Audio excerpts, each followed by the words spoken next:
Hello everyone. So I hope you all are doing good. So आज की इस video में हम स्टार्ट करने वाले हैं एक नई सीरीज जहां हम बात करेंगे प्रीवियस ईयर क्वेश्चंस की। जो ये बेसिकली वो क्वेश्चंस है जो रिपीटेडली एग्जाम में बार बार आते रहे। और अभी जो चैप्टर हम डिस्कस करने वाले हैं it is the metal and non metals. Board CBSE में ये चैप्टर की वेटेज सबसे ज्यादा है। ओके, तो इसीलिए सबसे पहले हम स्टार्ट कर रहे हैं इस चैप्टर के पीवाईक्यूज। सो आज की इस वीडियो में हम डिस्कस करेंगे एक बहुत छोटी सी worksheet. So this is the worksheet जो भी आज हम डिस्कस करने वाले हैं। तो वर्कशीट में टोटल 5 क्वेश्चंस हैं। ये टोटल वो 5 क्वेश्चन जो रिपीटली आते हैं एग्जाम के अंदर। So now now let's start solving the questions. अब देखते हैं कि क्वेश्चन को कैसे टैकल करना है, कैसे पढ़ना है और कैसे आंसर लिखना है। आपको बहुत बड़े या बहुत लेंथी आंसर लिखने की कोई जरूरत नहीं है। You just need to write the very precise answers. जो पूछा है बस वो आंसर करना है, फालतू कुछ नहीं। ठीक है, okay. So our first question on screen. The question is, state the property of metal due to which it can be beaten into thin sheets. Yes, we are talking about the thin sheets. So ये पढ़ते सबको I think strike कर गया वो mind में कि क्या answer होना चाहिए. Yes, the answer is same जो आप सोच रहे हो अभी. Next, the question is, name the two most malleable metals. So what could be the answer? Yes, here is it. Here we have the answer. Answer is, the property due to which the metal can be beaten into thin sheets is called malleability. मतलब ये वो property है जिस property के basis पे या जिस property की वजह से किसी भी मेटल को हम बहुत आराम से थिन शीट्स में कन्वर्ट कर देते हैं, राइट। जैसे हम बात करें एल्यूमिनियम की, हम एल्यूमिनियम फॉइल्स यूज करते हैं खाना पैक करने के लिए, right. We can use like we can convert silver और गोल्ड इनटू द फॉइल्स। तो जो भी मेटल्स हैं इनको बहुत इजीली शीट में कन्वर्ट कर सकते हैं। And the property which is responsible for it is malleability. The very next question was, we just need to write the two names of metals जो बहुत ज्यादा malleable है. So here we have the names. The names are gold and silver. अगर हम gold की बात करें, it is the highly malleable metal. And that is the main reason. अगर हम बात करें रदरफोर्ड गोल्ड फॉइल एक्सपेरिमेंट की, तो रदरफोर्ड गोल्ड फॉइल एक्सपेरिमेंट में गोल्ड यूज हुआ. Why it is used? Because it is highly malleable metal, right? So this is the answer for this particular question, and you just need to write in this way only. ज्यादा बहुत बड़ा answer लिखने की कोई जरूरत नहीं है या ज्यादा कुछ लिखने की कोई जरूरत नहीं है. Now moving to the next question. So the next question is, give scientific reasons for the following statements. And the statement A is, sodium and potassium metals are stored under the kerosene oil. कि sodium या potassium metals हैं, why we are emerging it into the kerosene oil, क्यों रखा जाता है emerge करके. So the reason is, yes, reason reason is, if we talk about these two metals, sodium and potassium, ये दोनों ही मेटल्स बहुत ज्यादा रिएक्टिव होते हैं. They are highly reactive alkali metals. Okay, now अब क्योंकि ये बहुत ज्यादा रिएक्टिव है, so when they react vigorously, मतलब बहुत ज्यादा सडन या बहुत जल्दी रिएक्ट करते हैं. और रिएक्ट किसके साथ कर रहे हैं मेनली? या तो ऑक्सीजन के साथ जो कि एटमॉस्फेयर में प्रेजेंट है, या मॉइस्चर के साथ which is present in air. Okay, oxygen या फिर मॉइस्चर. और जैसे ही रिएक्ट करेंगे, रिएक्ट करते ही they will catch fire. Okay, बहुत इंस्टेंटली बहुत ज्यादा फायर, और we can say they can blast. Okay, so to prevent this particular reaction, so that कोई एक्सीडेंट ना हो इस रिएक्शन के अंदर, हम इसको हमेशा सब इमर्ज करके रखते हैं. लाइक जैसे अगर ये बॉटल है, तो इसमें पहले हम क्या करेंगे, केरोसिन ऑयल डालेंगे, देन उसके अंदर हम सोडियम या पोटेशियम मेटल को स्टोर करेंगे, ताकि ये ऑयल क्या करेगा, ये ऑयल मॉइस्चर या एयर में इसको कांटेक्ट में आने से रोकेगा. Okay, so this is the complete answer. You can check the answer or you can take the screenshot. Now we are moving to the next question. So the next question is, next question यानी कि B part है, aluminium is highly reactive metal but yet it is widely used to make utensils for cooking. Aluminium की बात कर रहे हैं, बहुत ज्यादा रिएक्टिव मेटल है. आपको सीरीज याद होगी, राइट? हमने सीरीज याद की थी लास्ट टाइम, केदारनाथ का आलू. लाइक आलू इज व्हाट? एल्यूमिनियम. चौथे नंबर पर है रिएक्टिविटी सीरीज के अंदर, तो काफी रिएक्टिव है. बट स्टिल हम इसको यूज करते हैं खाना बनाने के, बर्तन बनाने के लिए. इवन कई बार हम इसको यूज कर रहे हैं एल्यूमिनियम फॉइल बना के खाने को रैप करने के लिए. बट अगर एल्यूमिनियम एक्चुअल में इतना ही रिएक्टिव है, तो यूज किया क्यों जा रहा है? तो यूज किया क्यों जा रहा है, उसके लिए छोटे छोटे दो तीन रीजंस हैं. रीजंस की बात करते हैं. देखो, पहली स्टेटमेंट, भाई रिएक्टिव है हम सब जानते हैं, बट फिर भी यूज कर रहे हैं. यूज क्यों कर रहे हैं उसके लिए रीजन है. रीजन ये कि भाई क्योंकि ये बहुत रिएक्टिव है. रिएक्टिव है तो जैसे ही ये एयर के साथ कांटेक्ट में आएगा, एयर के साथ कांटेक्ट में आते ही एक थिन, टफ और स्टेबल सी प्रोटेक्टिव लेयर बना लेगा अपने सरफेस के ऊपर. और ये जो थिन, स्टेबल या टफ प्रोटेक्टिव लेयर है, this is of aluminium oxide, formula is Al2O3। ठीक है, अब ये लेयर क्या करेगी, इसको फर्दर रिएक्ट करने से प्रोटेक्ट करती है। ओके, मतलब जब ये सरफेस के ऊपर ये लेयर आ जाएगी तो ये लेयर के आने के बाद ये फर्दर रिएक्ट नहीं करेगा, ना तो एयर से ना बाकी और चीजों से, and that is why we can use it as a metal, जिससे हम अपना वेसल्स बना सकते हैं या कंटेनर्स बना सकते हैं फूड कुकिंग के लिए, राइट। और दूसरा बहुत जो इंपॉर्टेंट रीजन है, it is a very good conductor of heat. Like अगर हम बात करें कंडक्टिविटी की, तो it is a third most, और थर्ड मोस्ट, यस, अटक गए। तो अगर हम कंडक्टिविटी की बात करें तो ऊपर से तीसरे नंबर पे आ रहा है कंडक्टिविटी के अंदर, right. And eight the same time बहुत ज्यादा लाइट वेट है, मतलब बहुत हैवी सब्सटेंसेस नहीं बनते। लाइक अगर मैं एक आयरन की कढ़ाई और मैं एक एल्यूमिनियम की कढ़ाई, दोनों को अगर एक हाथ में रखूं, तो मुझे लगेगा कि लाइक एल्यूमिनियम की जो कढ़ाई है बहुत ज्यादा हल्की है, हम उसको आराम से उठा सकते हैं, आराम से कहीं भी कैरी ले जा सकते हैं। लेकिन eight the same time same size की जो आयरन की कढ़ाई होगी, आयरन का पैन होगा, वो थोड़ा भारी होगा। अब भारी होगा तो इस बात यूज करने में थोड़ी दिक्कतें भी आएंगी। Next important thing is it is cheap in comparison to other metals. बहुत महंगा भी नहीं है, ठीक है। ड्यूरेबल है।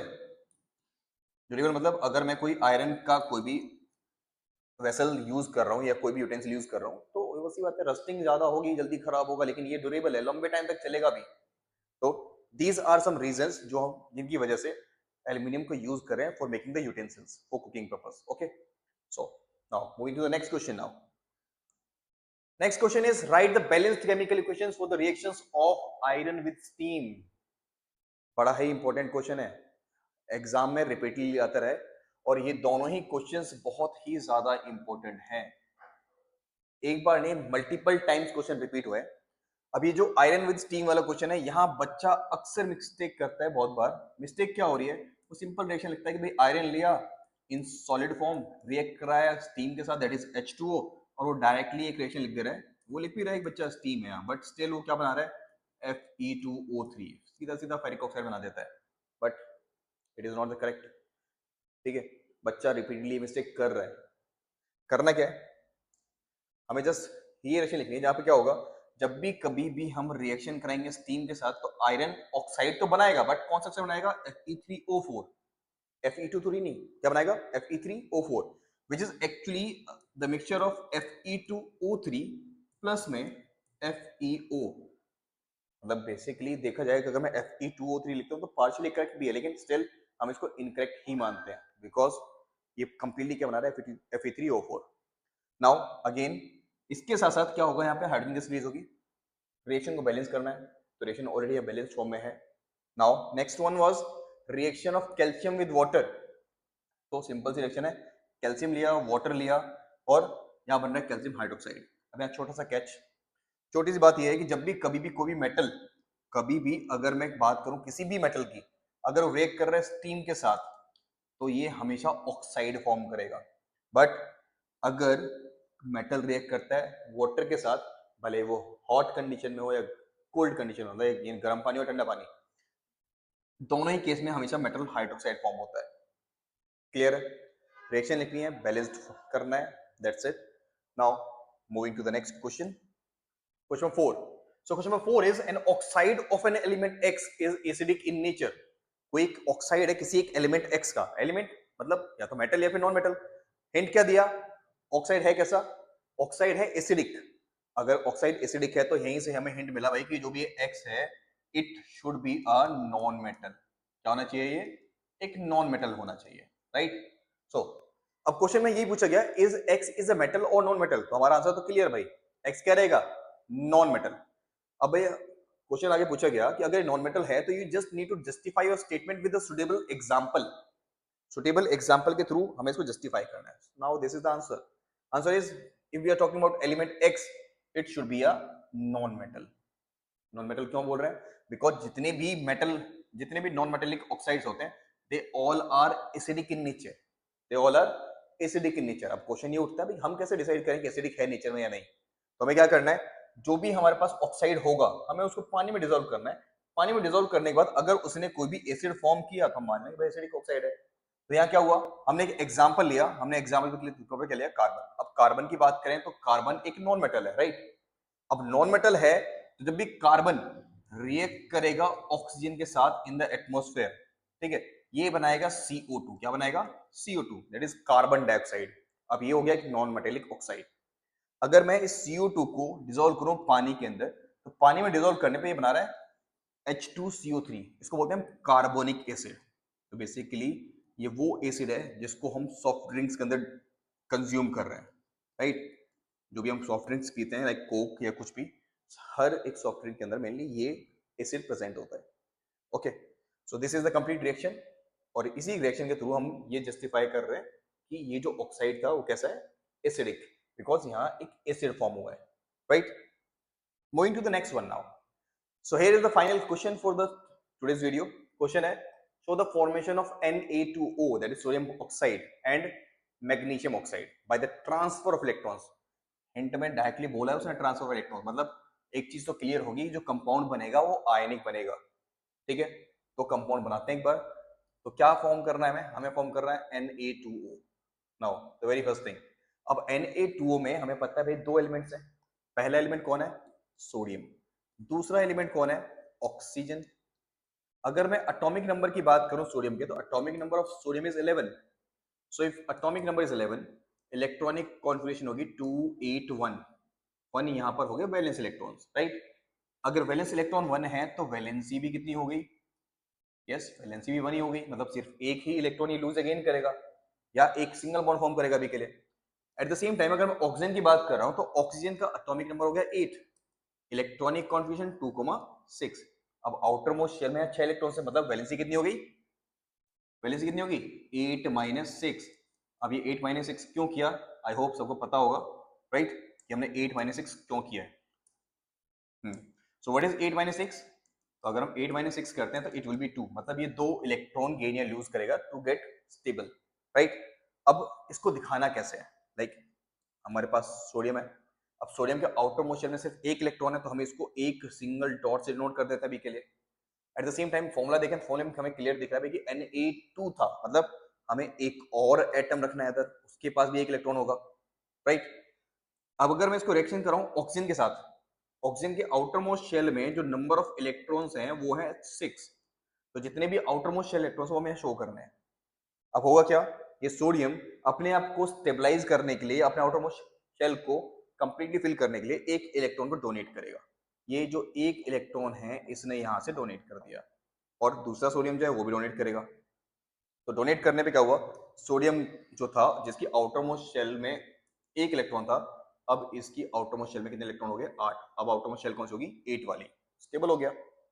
सो सोडियम जो है जब अपना एक इलेक्ट्रॉन लूज कर रहा है, तो ऑब्वियसली बात है एक पॉजिटिव चार्ज ही कैरी करेगा, मतलब कैटायन फॉर्म करेगा। अब क्योंकि हमारे पास दो सोडियम थे, तो we can write 2 over there. At the same time अगर मैं ऑक्सीजन की बात करूं, तो ऑक्सीजन जो था उसके पास प्रीवियसली 6 इलेक्ट्रॉन्स थे आउटर मोस्ट शेल के अंदर। कितने इलेक्ट्रॉन्स थे, 6, बट इसने क्या किया, 2 इलेक्ट्रॉन्स गेन भी किए। अब क्योंकि 2 इलेक्ट्रॉन गेन कर रहा है, तो इसके पास एक -2 चार्ज जो है वो अपीयर हो जाएगा, एंड हम कह सकते हैं कि ऑक्सीजन ने अपना एक एनाइन फॉर्म किया है with -2 charge. Clear, so this is the formation of ionic compound, और मैं इसको सिंपली लिख सकता हूं Na2O। तो जैसे हमने ये क्वेश्चन सॉल्व किया है अभी, लाइक जैसे हमने ये स्ट्रक्चर बनाया, सिमिलर वे में आपको मैग्नीशियम ऑक्साइड जो है इसका स्ट्रक्चर बनाना है, इसका इलेक्ट्रॉन स्ट्रक्चर ड्रॉ करना है। ओके, सो आज की वीडियो में इतना ही कर रहे हैं, बाकी ऐसी ही और वीडियोस के लिए just hit the subscribe button, videos को लाइक करो, अपने दोस्तों के साथ शेयर करो, ओके, सो दैट हमें थोड़ा मोटिवेशन मिले और हम आपके लिए और बहुत सारी वीडियोस ऐसे लाते रहें। ओके, सो मिलते हैं नेक्स्ट वीडियोस में।